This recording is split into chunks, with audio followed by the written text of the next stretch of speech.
Buenos días, vamos a comenzar con la segunda charla de esta jornada. El profesor Martin Krause en su anterior charla comentaba que la teoría de la explotación marxista estaba refutada por von Baber desde hace décadas. Estoy básicamente de acuerdo, pero lo que en esta charla os quiero ofrecer es quizá una refutación algo más amplia, no centrándola solo en la preferencia temporal de von Baber, y sobre todo también entender qué papel desempeña el capitalista en las sociedades modernas a partir de la crítica que podemos efectuar al marxismo, precisamente por su incomprensión sobre el rol, sobre la función que desempeña dentro de la producción el capitalista. Pensemos que ahora mismo la figura del capitalista está sometida a una ofensiva bastante clara por casi todos los frentes políticos y económicos, la acumulación de capital, la desigualdad de la riqueza, y en gran medida todo esto se debe a que no se entiende realmente la función que juega el capitalista. Por ejemplo, siguiendo con el ejemplo de Martin Krause, de Messi, pues Messi, hombre, puede despertar cierta envidia, cierto sentimiento de que tiene más de lo que debería, pero no existe una gran polémica o una gran presión para que a Messi se le quite gran parte de lo que ha ganado, porque se visualiza claramente que, bueno, más o menos lo ha generado, se lo merece y por tanto tampoco es del todo justo que se lo podamos robar. Ahora, a los ricos, cuya riqueza no se sabe muy bien de dónde surge, por qué se justifica, si incluso, como dice Marx, su riqueza se debe en última instancia a que se le ha robado al trabajador, pues esto mismo no está tan claro, ¿no? Entonces, técnicamente, la producción tiene su origen en tres factores productivos, ¿no? Insisto en esto de técnicamente, porque económicamente no es así, pero técnicamente, físicamente, es verdad que podríamos dividir los factores productivos con los cuales se producen bienes y servicios en los tres clásicos, ¿no? Tierra, trabajo y capital o herramientas, instrumentos. Entonces, el problema es, cuando se utilizan conjuntamente varios factores productivos para producir una mercancía, existen problemas de cómo distribuimos esa mercancía o esas mercancías que se producen, es decir, qué parte de toda la producción le corresponde a cada uno de los factores productivos. Tenemos una producción conjunta, una producción donde empleamos varios factores productivos, y la cuestión es cómo el resultado de esa producción conjunta la repartimos entre cada uno de ellos. Actualmente, y no me voy a parar aquí, al menos de momento, la ciencia económica moderna tiene una respuesta bastante sencilla y bastante correcta, es decir, cómo se remunera, cómo se distribuye el producto de la asociación de factores productivos entre cada uno de esos factores productivos, según la productividad marginal de cada uno de esos factores productivos, es decir, según la capacidad marginal de generación de riqueza de cada uno de esos factores productivos en el mercado. Básicamente, si yo fuera de esa asociación productiva puedo fabricar otro bien que precisamente por haberme unido a esa empresa, a esa asociación de factores, dejo de producir, a mí me han de remunerar al menos lo que yo podría producir fuera de esa asociación productiva. ¿Bien? Ahora bien, el marxismo da otra respuesta a cómo se distribuye el subproducto de la asociación entre trabajo y capital. Lo que dice el marxismo, simplificándolo bastante, pero creo que al final es el mensaje clave, es que toda la producción, incluido el capital, es decir, incluidas las herramientas con las que técnicamente producimos bienes y servicios, es fruto del trabajo. Entonces, si todos tuviéramos un acceso igualitario a la tierra, la producción de bienes de consumo, si os fijáis, sería una mera función del tiempo. Si todos tenemos acceso a los mismos factores productivos, a las mismas materias primas, invirtiendo en esas materias primas tiempo, todos podríamos acceder a las mercancías que deseamos o a los bienes de capital que necesitamos para producir las mercancías que deseamos. Todo sería cuestión de dedicarle el tiempo suficiente para producir los bienes que queremos. Y en tal caso no podría haber intercambios asimétricos. ¿Por qué? Imaginad que yo puedo producir en 10 horas de trabajo pues, un traje y en 5 horas de trabajo puedo producir unos zapatos. Y que esa proporción de horas de trabajo más o menos se reproduce entre todos los trabajadores de la sociedad. Si yo tuviera 2 pares de zapatos, es decir, 10 horas de trabajo mías incorporadas en la producción, ¿yo aceptaría menos de un traje a cambio de esos 2 pares de zapatos? No, porque diría, si no me das un traje, no produzco los 2 pares de zapatos y directamente produzco yo el traje, porque solo le tengo que dedicar yo 10 horas. Bien. Por tanto, si eso fuera así, sería muy complicado que hubiese intercambios desiguales entre bienes que incorporan muchas horas de trabajo y bienes que incorporan pocas horas de trabajo. Porque el trabajador siempre dispondría de la alternativa de no intercambio contigo, lo produzco yo directamente. ¿Bien?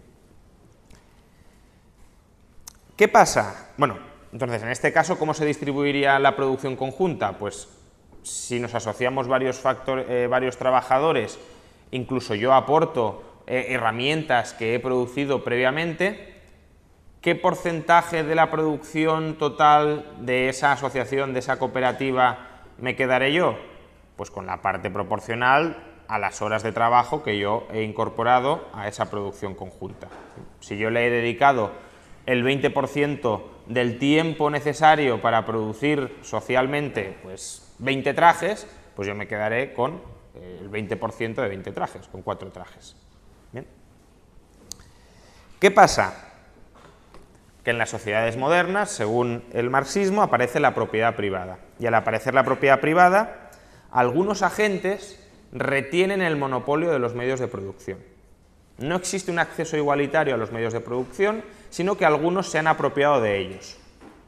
Y por tanto, el trabajador no cuenta con la opción de decir, pues yo no me asocio contigo si me pides más horas de trabajo de las que necesito, porque puedo desempeñar ese trabajo independientemente. Entonces, como hay algunas personas que, digamos, cuentan con ese poder monopolístico de los medios de producción, los proletarios, que son aquellos que carecen de los medios de producción, tienen que pasar necesariamente por ellos y se tienen que someter a ellos. Y en esa relación de sumisión es donde ya sí que es posible que el capitalista, sin aportar trabajo, solo por aportar medios de producción de los que se ha apropiado originalmente, se pueda apropiar de más horas de trabajo del trabajador. Imaginad que el trabajador necesita, para completar un trabajo, una herramienta que el capitalista puede haber producido en 3 horas, pero como solo la tiene el capitalista y como solo la puede tener el capitalista la podría vender pues, a cambio de 20 horas de trabajo del trabajador. Con lo cual, el capitalista se apropiaría de 17 horas de trabajo, porque daría 3 horas de trabajo, digamos, insertas en la herramienta, y recibiría 17 horas de trabajo del trabajador. ¿Y por qué la recibiría? Simplemente porque existe propiedad privada, el capitalista, por lo que sea, ha sido capaz de apropiarse de medios de producción convirtiéndolos en artificialmente escasos, y por tanto el trabajador se tiene que rendir, que someter al capitalista. Por tanto, esta diferencia entre el tiempo que verdaderamente, entre la remuneración que percibe el trabajador y el tiempo que verdaderamente ha estado trabajando, es la plusvalía. Las horas de trabajo de las que se apropia el capitalista por tener el monopolio de los medios de producción. Básicamente lo que dice Marx es que el trabajador está trabajando al día más horas de las que se le remuneran. Y por tanto la diferencia entre las horas que trabaja y las horas que se le remuneran son como una especie de semiesclavitud de la cual se apropia el capitalista. El trabajador está trabajando X horas al día para el capitalista a cambio de nada. Por tanto, es como un régimen de esclavitud parcial. En la esclavitud está trabajando todo el día para ti, salvo quizá el mínimo de subsistencia imprescindible para que el trabajador se mantenga vivo, pero el resto del día está al servicio, su trabajo, sus horas de trabajo están al servicio del dueño, del esclavista. En el capitalismo esa relación no es tan extrema, pero sí que hay una parte de la jornada laboral que es una entrega gratuita, forzosamente gratuita, según Marx, para el capitalista. Bien. Por tanto, la moraleja del marxismo, ¿cuál es?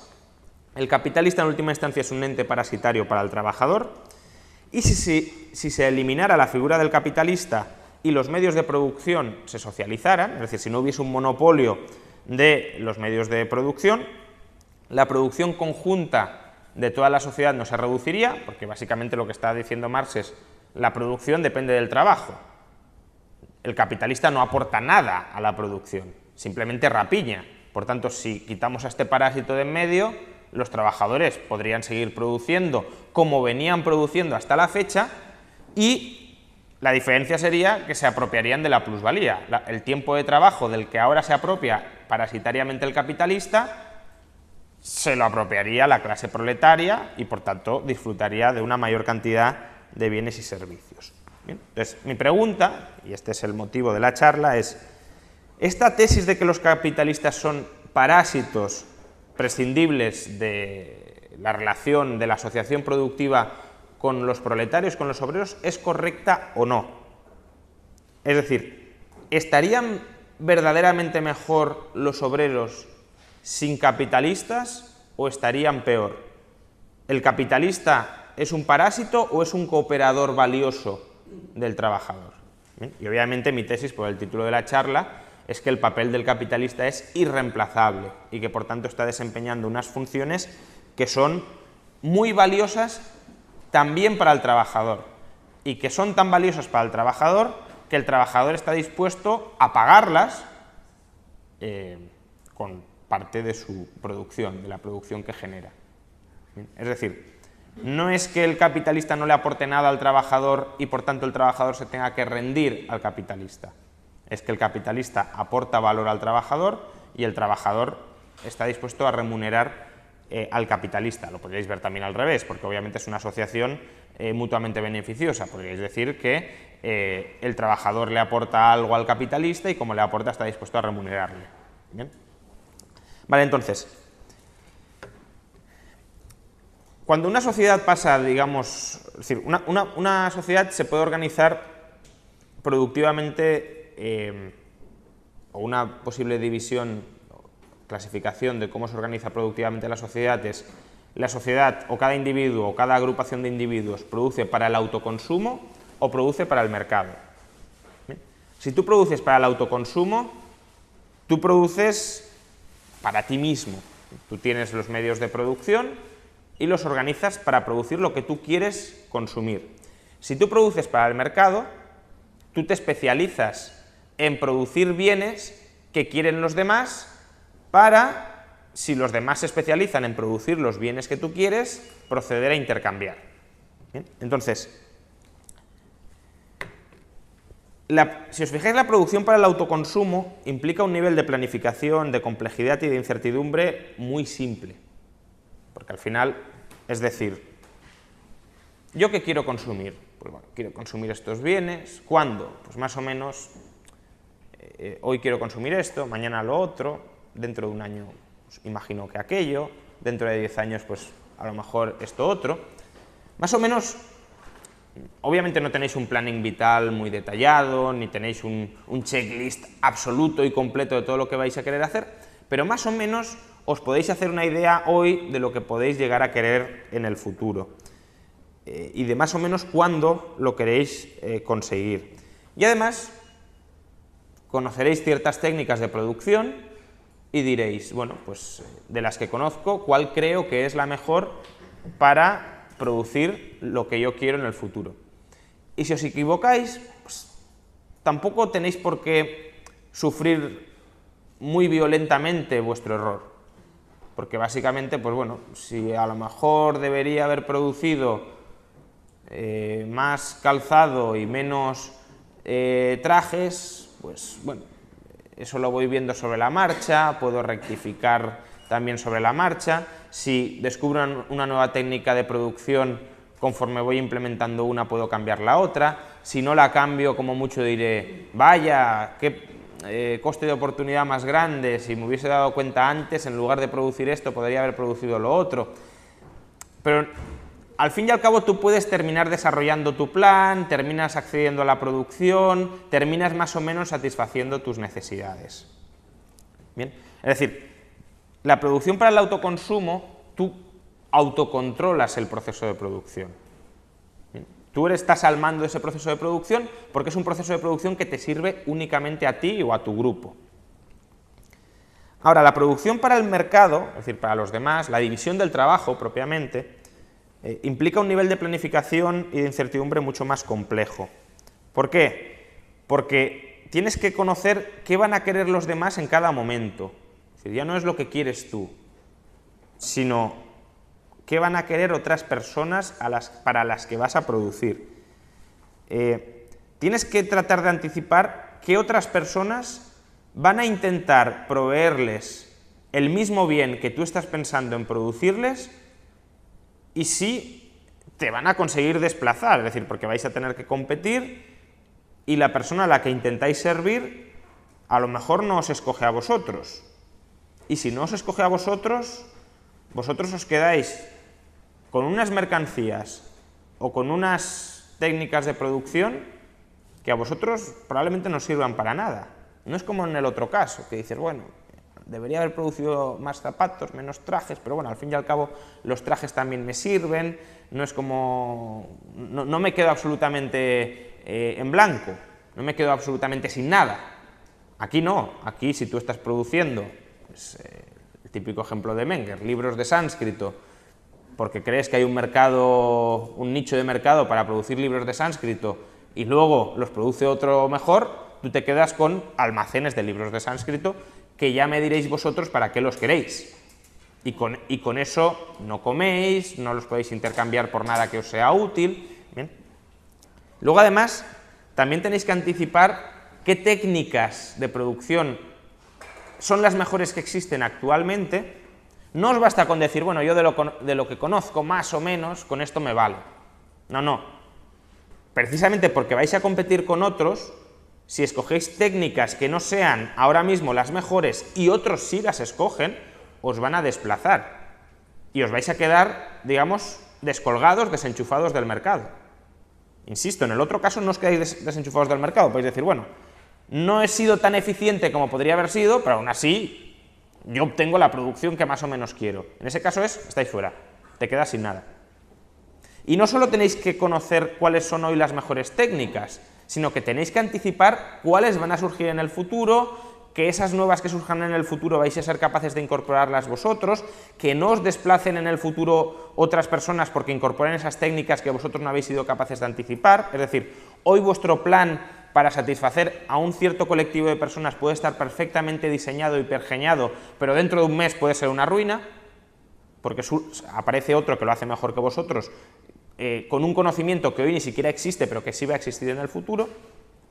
Bien, y por tanto, ahí el nivel de incertidumbre es mucho mayor. Y luego también, pues, otras causas de incertidumbre, pues vais a lograr financiar, es decir, estructurar la operación de intercambio y de asociación de factores productivos de manera satisfactoria para producir o no.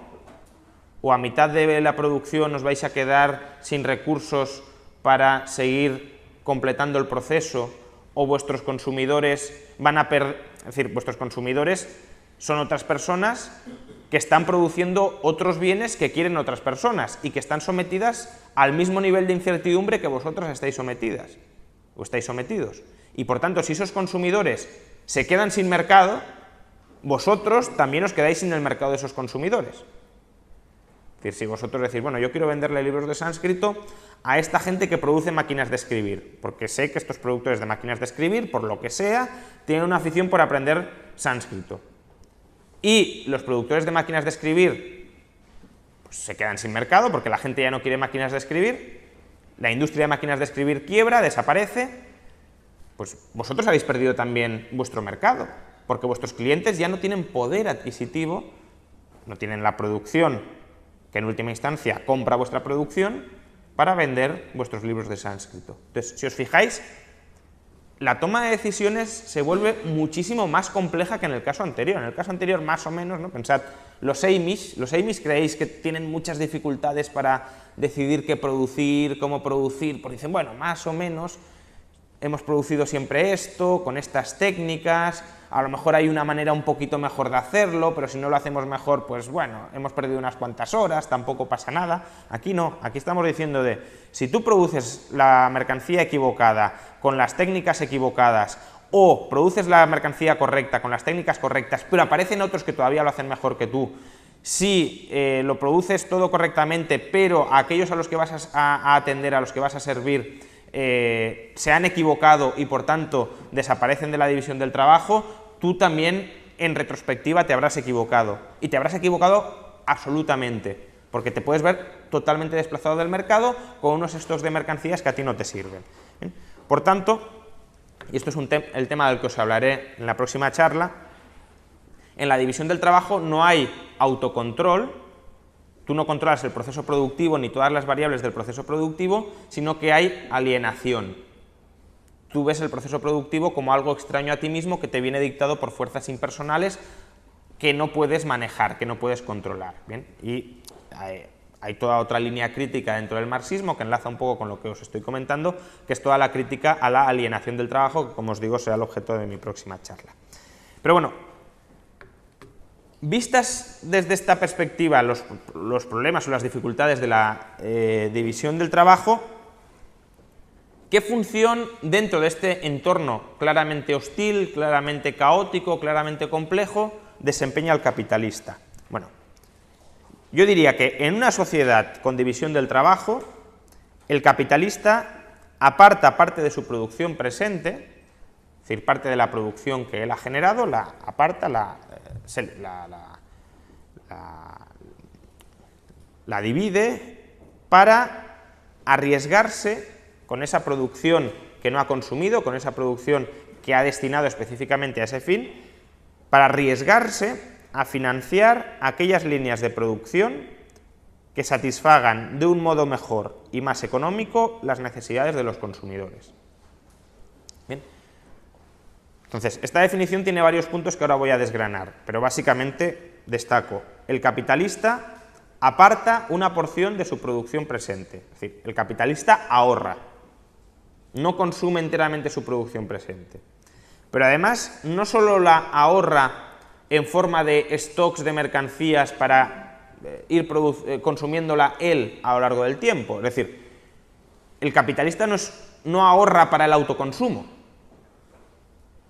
El capitalista no dice, no, he producido, pues eso, 50 trajes, me pongo hoy uno y los otros 49, pues cuando este se me estropee, me coloco el siguiente, y cuando se me estropea el siguiente, el otro, y tengo un fondo de armario impresionante. El capitalista no hace eso. El capitalista lo que hace es poner parte de su producción, o del potencial de producción de que dispone, a disposición del resto de factores productivos del mercado para organizar nueva producción para el mercado. Es decir, es un ahorro destinado no al autoconsumo, sino a la división del trabajo. Por tanto, es un ahorro que va seguido de inversión productiva dirigida a seleccionar proyectos de producción de, en última instancia, bienes de consumo que deseen otras personas. Y obviamente, al hacer esto, está asumiendo muchos de los riesgos que hemos comentado antes. ¿Bien? Por tanto, el capitalista realiza tres funciones esencialmente: la función de ahorrador, la función de seleccionador de las mejores y más económicas líneas de producción, y la función de centralizador de riesgos. Entonces, mi punto será que la plusvalía del capitalista se justifica por la utilidad y la relevancia productiva, no solo la utilidad en el sentido de tú valoras esto más que lo otro, por tanto intercambiamos, no. Utilidad y relevancia productiva en el sentido de que estas funciones del capitalista van a permitir expandir la producción existente o el potencial de producción existente en una sociedad. Por tanto, la utilidad y la relevancia productiva de estas tres funciones para la sociedad, pero también para el trabajador. Entonces, vamos con la función de ahorrador. El capitalista renuncia al consumo presente, es decir, renuncia a una parte de su producción presente y, como os digo, la utiliza para financiar procesos productivos, como ahora luego repetiré. ¿El punto cuál es? El capitalista renuncia al consumo presente y, obviamente, en muchos casos esa renuncia al consumo presente, no en todos, pero en algunos casos, sobre todo al principio, esa renuncia al consumo presente le puede implicar desutilidad. Que esa persona diga, pues yo preferiría no ahorrar, preferiría consumir, o preferiría no ahorrar a tan largo plazo, preferiría consumir antes. ¿Bien? Entonces, si no todas las personas, o si un número suficiente de personas no está dispuesta a renunciar al consumo presente para financiar producción futura que valoramos, si no estoy dispuesto a dejo de consumir hoy para destinar ese ahorro a financiar líneas de producción que incrementen la disponibilidad de bienes futuros, obviamente habrá que recompensar a aquellas personas que se estén sacrificando por ahorrar en un entorno en el que no hay suficientes personas que quieren ahorrar. Es decir, si ahorrar supone una desutilidad y no hay suficiente gente que quiere ahorrar para poder financiar las líneas de producción que queremos financiar, obviamente el que está proporcionando esa financiación, ese ahorro, ese tiempo, y que permite, por tanto, ampliar la disponibilidad de bienes futuros, porque si no hay ese ahorro no se pueden producir esos bienes futuros, esa persona está proporcionando un servicio útil. Útil tanto para la sociedad, que ve incrementado su potencial de producción de bienes futuros valiosos, como también para el trabajador. Si no hubiese capitalistas, si estuviésemos, por ejemplo, en un régimen de cooperativas, sería cada trabajador el que tendría que ahorrar una parte de su salario o de su renta para poder financiar esa producción de bienes futuros. Es decir, el capitalista le exime al trabajador de la necesidad de ahorrar. Le dice, usted si quiere ahorre, si no quiere no ahorre, no se preocupe, aunque no ahorre, los medios de producción con los que usted trabaja y que incrementan su productividad van a seguir estando ahí.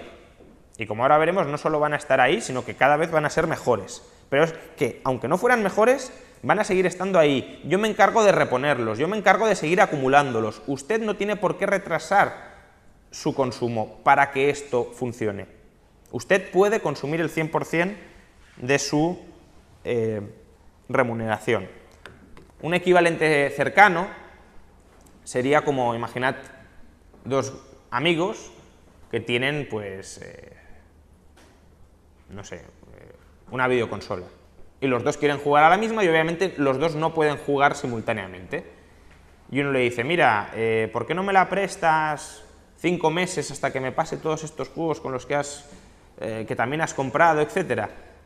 Porque tengo muchas ganas de jugar a ella. Y el otro amigo le dirá, yo también tengo ganas de jugar con ella. Entonces, ahí veríais lógico que el amigo que tenga más ganas de jugar a ella le pague una renta de alquiler a la otra persona que también tiene muchas ganas de jugar con la videoconsola y con los videojuegos, pero que tiene, precisamente para que el otro pueda jugar con ella antes, que tiene que decir, bueno, pues yo jugaré de aquí medio año. Obviamente, esa persona, la que tiene la videoconsola o la que ha producido la videoconsola y quiere jugar con ella, esa persona, por el hecho de no jugar ahora con ella, está sufriendo una desutilidad. Y al contrario, la persona que tiene muchas ganas de jugar ahora con ella está sufriendo una ganancia de utilidad porque está jugando ahora cuando quiere. Por tanto, si hay una, digamos, transferencia de utilidad, o uno que la ve reducida y otro que la ve incrementada, ¿por qué motivo no justificamos una compensación del que la incrementa al que la ve reducida? Parece lógico que sí. Bien. Entonces, que el servicio que le proporciona en forma de ahorro el capitalista al trabajador es útil para el trabajador es obvio.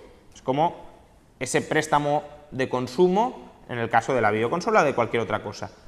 Pero es que, además, como os he comentado, esto tiene implicaciones productivas.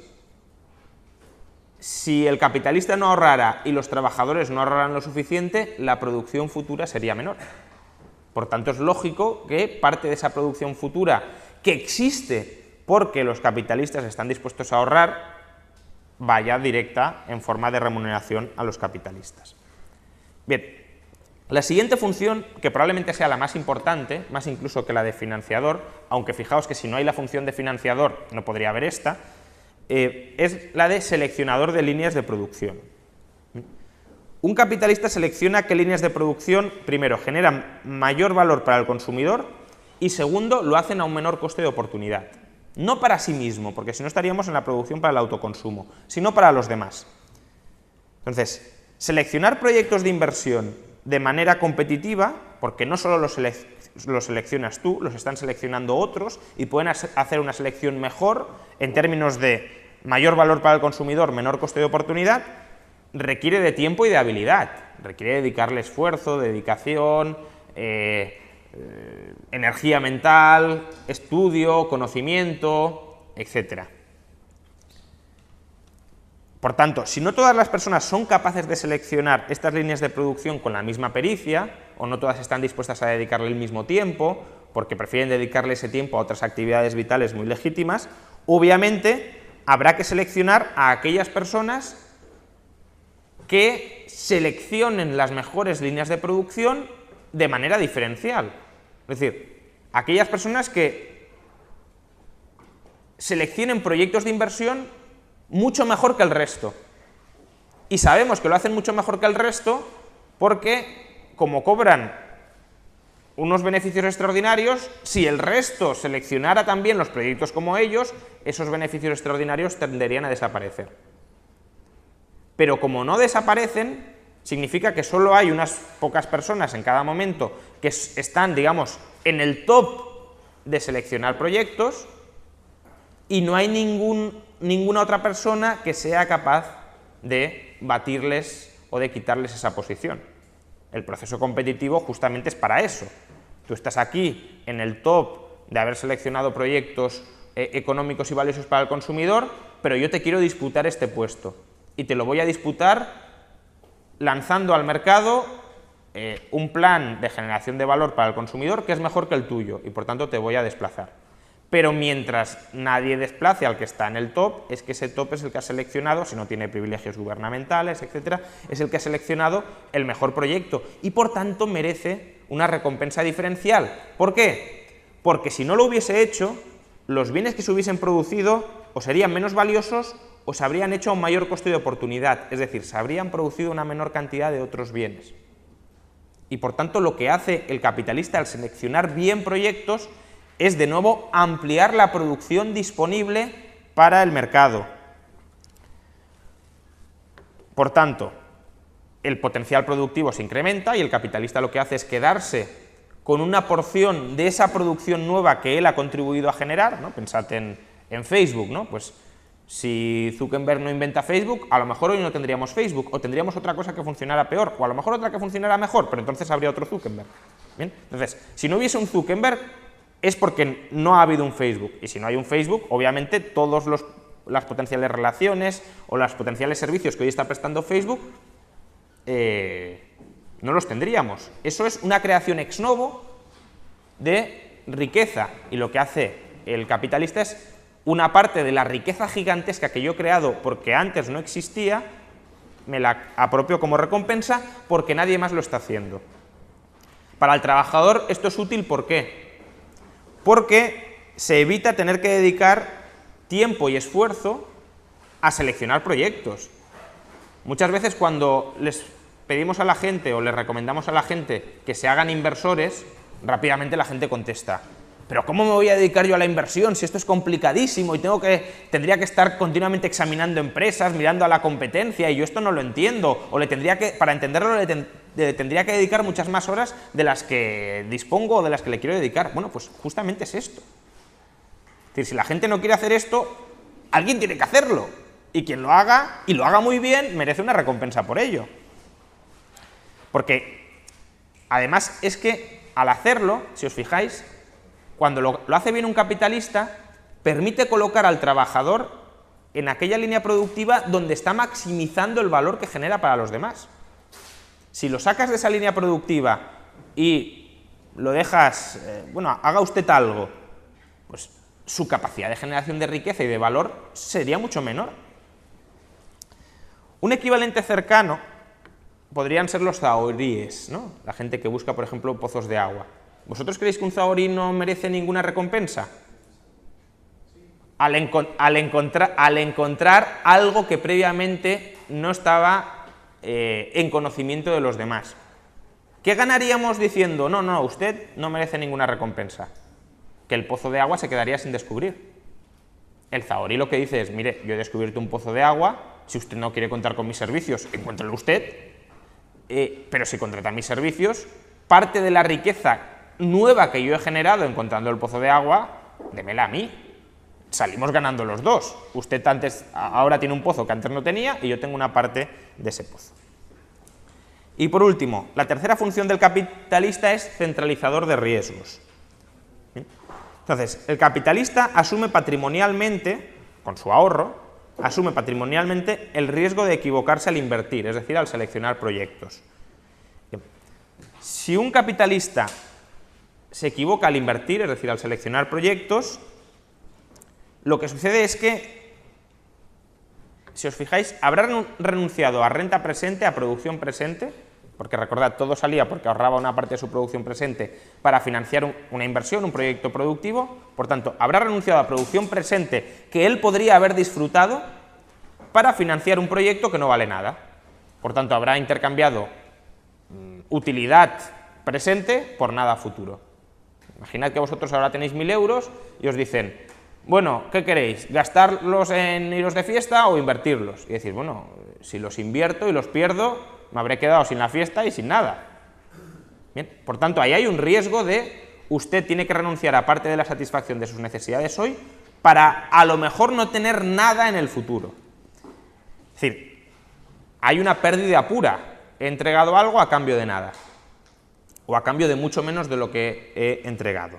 Y eso es un riesgo que no todo el mundo está dispuesto a asumir. Entonces, si no todo el mundo tiene la misma aversión al riesgo, es decir, hay gente que es más adversa al riesgo, que no quiere correr tantos riesgos, que prefiere más seguridad, obviamente habrá una recompensa a aquellas personas que hayan asumido riesgos más elevados que los que el resto están dispuestos a asumir para financiar líneas de producción que nadie se atreve a financiar y que tengan éxito a la hora de financiarlas. Simplemente porque se están comiendo ellos los riesgos de pérdida futuras. Y se los están comiendo cuando nadie más se los quiere comer. Cuando todo el mundo le está diciendo, descargo la responsabilidad sobre ti. Y obviamente, si no hubiese personas que estén dispuestas a comerse esos riesgos, la producción potencial futura sería mucho menor, porque todos nos quedaríamos en proyectos muy seguros, muy tranquilitos, con muy poca incertidumbre, y las innovaciones que derivan de haber arriesgado, de haber puesto en riesgo mi patrimonio, es decir, el ahorro de mi renta pasada, la renuncia a satisfacer mis necesidades pasadas, se quedarían sin explorar. Entonces, obviamente, esto para el trabajador, aparte de tener una relevancia productiva, ¿por qué le es útil? Porque equivale a asegurarle contra el riesgo. El trabajador no tiene que jugarse su patrimonio o su ahorro para participar en el proceso productivo. Bien. Un equivalente cercano, ¿cuál sería? Pues una compañía de seguros. Una compañía de seguros proporciona aseguramiento a sus clientes para que no se coman ellos todo el riesgo. Un seguro contra incendios. Creamos un fondo común, todos ponemos un poquitín de nuestra renta para que si se me quema a mí la casa, yo me quedo con el fondo. Bien. En lugar de yo no pongo nada y al que se le queme la casa tendrá que hacer frente a todo el gasto. Obviamente, las compañías de seguros, a la hora de montar este sistema de socialización voluntaria de riesgos, merecen una remuneración. Pues lo mismo con los capitalistas, que lo que hacen es no socializar los riesgos entre los trabajadores, sino centralizarlos en su propio patrimonio, eximiendo, por tanto, a los trabajadores de ese riesgo. Sería como decir, yo soy capitalista, si se te quema la casa, yo te la pago, pero me has de pagar una prima. ¿Veríamos si es un intercambio lógico, un intercambio útil para el trabajador? Obviamente. Por tanto, ¿de dónde procede la plusvalía del capitalista? El capitalista no es un parásito en su relación productiva con el trabajador. El capitalista le proporciona al trabajador 3 servicios valiosos. Primero, le habilita, que no le obliga, pero sí le habilita a consumir el 100% de su renta sin merma de productividad. El trabajador se puede fundir todo su salario y, como hemos dicho, la productividad del trabajador no se reduce. No estoy diciendo que lo adecuado sea fundirse el 100% de su salario, pero fijaos que si el trabajador ahorra e invierte parte de su salario, se está convirtiendo en capitalista. Capitalista parcial, obviamente. Luego, le ahorra tiempo y esfuerzo preseleccionándole ya los proyectos de inversión donde ese trabajador va a maximizar su productividad. Le exime de nuevo al trabajador de tener que ser el seleccionador de los mejores proyectos, porque probablemente ese trabajador no fuera a seleccionar los mejores proyectos, y aunque fuera a seleccionarlos, el esfuerzo y el coste de hacerlo puede ser superior a, oye, te pago una tarifa para que lo hagas tú, como un asesor financiero. Y además le protege frente a las pérdidas puras que supondría que el trabajador tuviese que dedicar parte de su renta a invertir y equivocarse en el proceso de inversión. ¿Merece la pena pagar por todo ello? Merece la pena pagar por todo ello, porque si no te merece la pena, te conviertes en capitalista. Es decir, si no te merece la pena pagar para que otros ahorren por ti, para que otros seleccionen proyectos por ti y para que otros asuman los riesgos por ti, te pones a ahorrar con lo poco que tengas y empiezas a acumular capital y empiezas a crear líneas de valor, aunque sea como copropietario, por ejemplo, vía acciones. Pero obviamente mucha gente dirá, yo es que no puedo ahorrar. ¿No puedes ahorrar qué significa? Que es demasiado costoso ahorrar para ti, que tienes que renunciar a fines que incluso consideras básicos y esenciales para una vida digna. Vale, pues entonces me estás diciendo que valoras más esos fines que el ahorro y la producción futura. Y quien tiene ahorros en el banco, en un depósito bancario, ¿por qué no los invierte en bolsa? Porque dice, yo no puedo seleccionar buenos proyectos de inversión, o aunque a lo mejor podría, implica un nivel de riesgo superior al que yo quiero asumir, ¿no? Pues tienes ahorro, podrías financiar producción, pero no lo haces. Por tanto, quien lo hace sí merecerá una recompensa, porque hay más proyectos de producción de los que podemos financiar con el ahorro dedicado a financiar esos proyectos de inversión. Ahora me diréis, bueno, y esto los austríacos lo saben, pero los marxistas, los socialistas no lo saben. Sí que lo saben. Son muy conscientes de ello. Pero no lo dicen claro, lo ocultan o básicamente quieren hacernos ver que las funciones que desempeña el capitalista son parasitarias y cuando esas mismas funciones no las ejerce el capitalista, pero las ejerce el Estado, entonces ya son funciones benevolentes. Vámonos a un párrafo de la crítica al programa de Gotha de Marx. Gotha es una población alemana donde se celebró un congreso del cual surgió el actual SPD alemán. Y Marx criticó la propuesta que llevaban el Partido Socialista a este programa porque la consideraba no adecuadamente coincidente con los presupuestos marxistas. Dice Marx, del producto total del trabajo, es decir, de la producción íntegra de un trabajador, hemos de sustraer, primero, una porción para cubrir la reposición de los medios de producción depreciados. Por tanto, una parte de todo lo que ha producido el trabajador ya hay que quitárselo para reponer los medios de producción. Segundo, una porción adicional para expandir la producción. Por tanto, hay que quitarle una parte para reponer los medios de producción y otra parte para incrementar la acumulación de medios de producción. Por tanto, ahorro. Ahorro forzoso del salario o de la renta del trabajador. Tercero, un fondo de reserva o de seguro para protegernos frente a accidentes, catástrofes naturales, etc. Por tanto, constitución de un seguro frente a riesgos derivados de equivocarnos a la hora de producir. Es decir, que haya socialización de riesgos. Y añade, y antes de que el resto pueda repartirse, es decir, todo lo que queda después de deducir esto, entre los individuos, todavía hemos de deducir primero los costes de administración no vinculados a la producción. Es decir, que el tener una burocracia que te esté diciendo tú invierte aquí, tú invierte allá y tú al otro lado, es caro. A esa gente hay que pagarla. Pues bueno, otra parte de la remuneración que podría haber ido a los trabajadores hay que dársela a esa burocracia. Pero no es solo Marx. Por ejemplo, Bukharin, en el ABC del comunismo, que citó el otro día el profesor Bastos, dice: suele decirse a menudo que en la sociedad del futuro todos tendremos derecho al producto íntegro de nuestro trabajo. Esto es falso. Nunca será posible obtenerlo por entero. ¿Por qué? Porque si todos lo recibieran, no habría margen para desarrollar, expandir y mejorar la producción. Si consumiéramos todo lo producido, jamás produciríamos máquinas. Esto implica que parte del trabajo incorporado a las máquinas no regresará a la persona que la ha producido. Significa que nadie puede recibir nunca el producto íntegro de su trabajo. Por tanto, está diciendo, no, la plusvalía me la quedo yo desde el Estado para invertirla y para gestionarla como yo creo. Pero es que si nos vamos, y ya termino con esto, al Manual de Economía Oficial de la Unión Soviética, de mediados de los 50, pues os encontraréis con este gráfico. Este gráfico lo que básicamente dice es el Producto Interior Bruto, el PIB de un país, que debería corresponderle íntegramente a los trabajadores para que no haya explotación, porque recordad que la explotación es tú produces 100, te doy 70 y yo, capitalista, me quedo con 30 a cambio de nada. Pues bien, la producción íntegra de una economía, ¿cómo la distribuye según un Estado socialista? Dice, bueno, primero, el Producto Interior Bruto, como hemos visto, hay que crear dos fondos. Uno va para reponer los medios de producción que se han depreciado. ¿Bien? Y el resto ya es Producto Interior Neto, lo que queda después de reponer el equipo de producción. Bien, ese Producto Interior Neto, antes de convertirse en renta de los trabajadores, todavía tiene que dividirse en dos fondos. Un fondo de acumulación y un fondo de consumo. Bien, ¿qué tiene el fondo de acumulación? Pues un fondo para la extensión de la producción, es decir, ahorro forzoso del trabajador para invertir y acumular capital.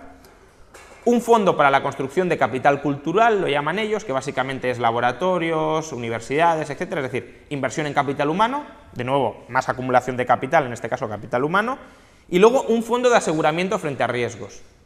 Por tanto, un fondo que socialice los riesgos entre todos los trabajadores en lugar de centralizarlos en la figura del capitalista. Y luego, como ya decíamos, estaba el fondo de acumulación y el fondo de consumo. ¿Qué tiene el fondo de consumo? Pues antes todavía de llegar a los salarios que cobra el trabajador, hay que financiar fondo para ciencia, arte y salud. Bueno, esto básicamente es el estado de bienestar actual. Son impuestos para financiar la provisión de determinados bienes.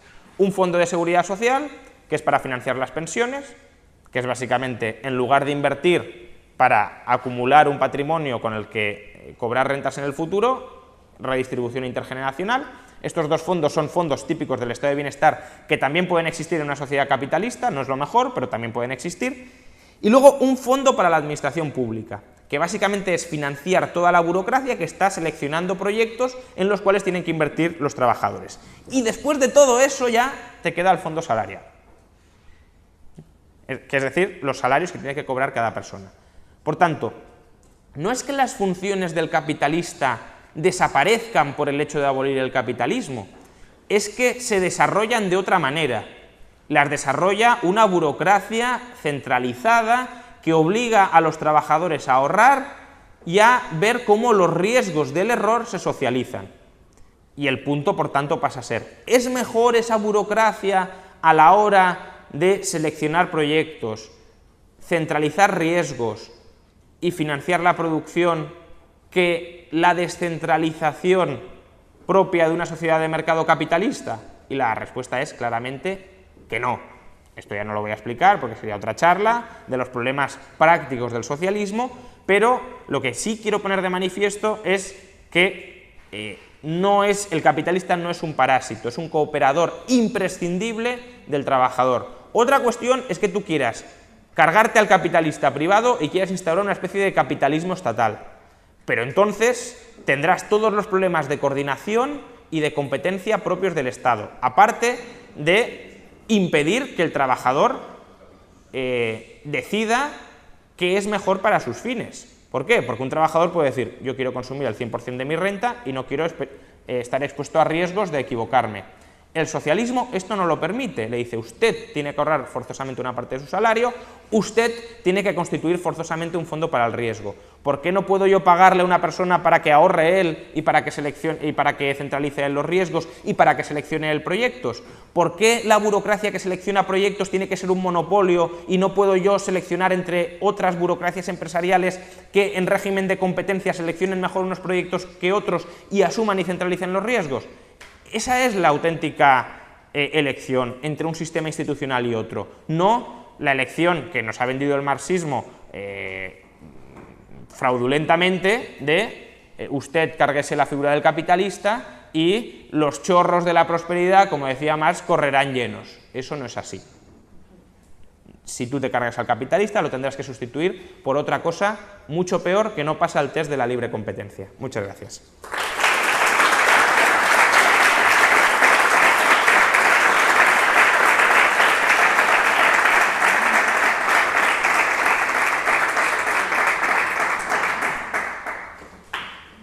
A ver, profesor Bastos.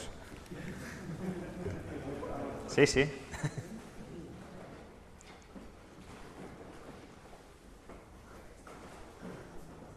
Primero, felicidades y excelente. Pero vamos a ver. ¿Por qué solo frente al trabajo? ¿Por qué no frente, por ejemplo, el mismo argumento que se aplica de plusvalía de tal se puede aplicar, por ejemplo, frente a la tierra? Sí, se puede aplicar, por ejemplo, frente a la luz. Dice el productor de electricidad, es que yo te vendí la luz barata y mira cuánto ganaste y sin mi luz no podrías haber hecho eso. O dirías de la tierra, yo te alquilé el local, toda producción necesita un espacio físico, yo te alquilé el local, mira cuánto ganaste gracias a mi local. No sé si me explico, ¿por qué solo se aplica hacia el trabajo? Yo creo que se centra también un poco en el juego de ellos, es decir, piensa que todo se centra en el trabajo. Hay más factores de producción. Y después un pequeño matiz, que no estoy de acuerdo. Tú dices que merece una recompensa el hecho de ahorrar, el hecho de sacrificarse en el futuro. Yo no creo que merezca ninguna recompensa. Como si me viene un alumno a mí y me dice, no, es que me sacrifiqué mucho para estudiar, mire, pero su resultado fue malo. Yo le recompensaré si el resultado es bueno. La recompensa capitalista es por la segunda parte que dices tú, por escoger lo que hay que producir. Decidir qué cantidad, qué calidad, qué precio hay que producir. Esa para mí es la función del capitalista. El ahorro en sí no merece ningún premio porque es algo que está en su preferencia temporal. Y no merece ser premiado. Por eso, yo creo que ahí, como dice tanto a Rawls y a esta gente todo así, se te pegó algo. Porque a Rawls, a Dworkin, porque cuando... no es normal, cuando lo estudias tanto te pasa eso. Cuando estudiaste a Keynes también soltabas cosas de Keynes aquí sutilmente. Y esa idea de que merecemos una recompensa, no merecen nada por eso. A ver... Sí, no, yo he estudiado cómo se reparte el producto en la asociación entre trabajo y capital. Obviamente tú podrías estudiarlo desde otras perspectivas, no he negado eso ni mucho menos, pero obviamente la plusvalía la centran en esa distribución y creo que es bueno focalizarnos en esa relación y ver por qué se distribuye de una manera o no de otra. Y luego sobre si merece recompensa el ahorro, a ver, yo creo que tú puedes remunerar distintas cosas, es decir, si tú ahorras y subcontratas a un señor que es un magnífico seleccionador de proyectos, en parte tú puedes decir, yo he seleccionado al buen seleccionador. Bien, pero el que se va a llevar la parte del león de la recompensa por seleccionar proyectos es el buen seleccionador. Ahora, tú merecerás una recompensa, ¿por qué? Puedes decir, bueno, por haber seleccionado al buen seleccionador. Sí, pero en parte por haberle dado financiación. Y se la das porque has ahorrado. Si tú seleccionas sin ahorro, simplemente diciendo, este señor es muy bueno, fijaos todos en él, a ti nadie te va a dar nada. No es solo el ahorro. Que yo decida entre el ahorro, irme a la playa y consumir el ahorro, o invertir el ahorro. Sí, claro. Tiene que ser. Sí, pero que marginalmente tú puedes terminar discriminando la remuneración a qué función económica se debe en cada caso. La decisión es previa. No decido gastar. Sí, claro. Pero que, es decir, tú también podrías endeudarte y seleccionar proyectos, y ahí tendrías una remuneración por endeudarte, pero no por ahorrar. Yo quería hacerle una pregunta al profesor Rayo, que veo que no has tratado por ningún lado la visión que tiene Kirchner del empresario, que no es esa. ¿Y cuál es tu opinión sobre eso? No, sí, está en seleccionador de proyectos. Bueno, pues eso, seleccionador, descubridor, innovador. Es decir, seleccionador no es solo tengo estos 5 proyectos dados, selecciono el mejor. No, es ampliar las miras y crear nuevos, etc. Sí, lo que pasa es que al final el capitalista también tiene un componente empresarial, claro. Mayor o menor, lo que decíamos antes, pero tiene un componente empresarial claro. No existe un capitalista que no seleccione nada, no existe. Y siempre va a haber una cierta remuneración por seleccionar, pero que también la puedes diferenciar de la remuneración por ahorrar, ¿no? Hola, bueno, yo son simplemente 2 cosas para hacer un poco de abogado del diablo. Normalmente, ahora ya están empezando a decir algunos comunistas que es que puede haber autoconsumo, de tal forma que una máquina te imprima cosas y cuando le dices ya, pero alguien tiene que hacer la máquina, dicen que es que las máquinas imprimen máquinas. Entonces, ¿eso cómo lo rebatirías? Y segunda cosa, si hipotéticamente toda la sociedad fuesen cooperativas, que es una hipótesis tal, podría haber cálculo económico, no en tanto en cuanto a lo que dice Mises de mercado y dinero, sino más bien lo de Hayek de información. Solo eso. Gracias. Empezando por el final, sí, podría haber cálculo económico. Hombre, o sea, si la cooperativa fuera una comuna gigantesca, no. Pero si en lugar de tener capitalistas tuvieses capitalistas divididos entre muchos trabajadores, pues podría haber cálculo económico. ¿Qué pasa? Que lo normal es que haya algunas personas que sean muy buenas especializándose en seleccionar proyectos, con lo cual tiene sentido que esa función la delegues y no se tome asambleariamente. Sería como decir, vamos a operar asambleariamente, o una operación la vamos a hacer entre 20, pues a lo mejor hay uno que tiene mejor pulso, que es mejor cirujano, y por tanto que tiene sentido que concentre operaciones. Pero en principio no hay ninguna imposibilidad para que si los trabajadores de una empresa se convierten en capitalistas, pues se pueda seguir habiendo cálculo económico, aunque ahí, es decir, no estoy diciendo que sea equivalente, porque además las cooperativas tienen otros problemas, incluso a la hora de incrementar la producción, porque diluyes la propiedad de los cooperativistas cada vez que incorporas un nuevo socio en lugar de subcontratar al que es marginalmente más productivo, etcétera. Pero cálculo económico podría haber. Y luego sobre máquinas que se autorreproducen, sí, claro, es posible. Ahí tienes 2 problemas. Uno, tienes que seguir seleccionando proyectos en tanto en cuanto haya escasez, porque por mucho que puedas incrementar la producción, tienes que decir, bueno, aquí hay un límite físico, digamos, para incrementar la producción, ¿cuál es mejor incrementar? Y luego también máquinas que se vayan volviendo más eficientes, etcétera. Si tuvieses máquinas que pudiesen autorreproducirse hasta el infinito y no hubiese limitación física de los recursos, pues entonces tendrías algo muy parecido a lo que decía Marx de la sociedad comunista, donde ya no habría escasez y donde todo sería superabundante. Lo que pasa que, a diferencia de lo que pronosticó Marx, no llegarías a ese comunismo a través del socialismo, de la dictadura del proletariado y de la revolución proletaria, sino que habrías llegado a través del desarrollo capitalista. Por eso yo no lo llamaría fase superior del socialismo, lo llamaría fase superior del capitalismo, en todo caso. Tienes en la biblioteca de la Complutense, perdón, Paco, en la biblioteca de la Complutense tienes más de media docena, yo he visto, habrá muchas más de media docena de tesis doctorales sobre el Estado cooperativo por excelencia, que bueno, ya no existe, pero que existió mucho tiempo, que era Yugoslavia. Entonces, yo le ayudé a un colega mío allí a hacer su tesis doctoral sobre Yugoslavia, que era un Estado cooperativo. Todo estaba estructurado en la empresa cooperativa y el Estado cooperativo, bueno, ya no existe, y tuvo una guerra y terminó, pero todo era cooperativo ahí. Más de media docena de tesis doctorales que puedes estudiar con respecto al Estado cooperativo. Perdón.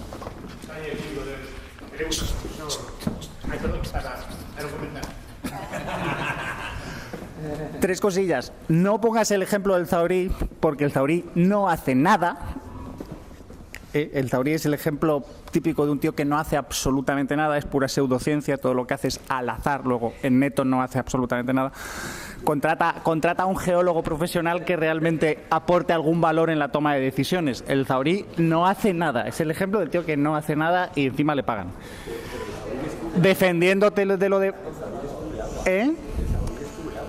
ocasionalmente, nunca de forma sistemática y nunca bajo condiciones controladas, y él solo presumirá de sus éxitos y ocultará todos sus fracasos. Respecto a la crítica de Bastos, Rayo no está entrando en el debate del mérito, sino en que los marxistas le acusan de que no cumple ninguna función económica, y que como no cumple ninguna función económica, recompensarles es absurdo o tramposo. Y te está explicando, la cumple y le tienes que pagar de alguna manera, sea como capitalista, emprendedor o burócrata. Luego es verdad, la crítica que te han hecho, no sé si has mencionado poco o has mezclado, le has añadido al capitalista funciones que normalmente se reservan al emprendedor, todo lo que es al final toma de decisiones especulativas respecto a qué proyecto va a ser mejor. Es verdad que la figura del capitalista y el emprendedor normalmente están mezcladas, no son tan... Ambas cosas. Esto es el debate de los de Bestinver, ¿son empresarios o no son empresarios? Son ambas cosas, pero simplemente por distinguir conceptualmente que el capitalista tradicionalmente era el ahorrador. Y no sé si lo has mencionado al principio, pero otro ataque más brutal es decir, si es que el trabajo es capital. Es decir, el trabajo, si se le remunera por algo, no es por la capacidad de trabajar en bruto, es porque todo trabajador tiene un cierto, por mínimo que sea, capital intelectual sin el cual su trabajo no valdría absolutamente nada.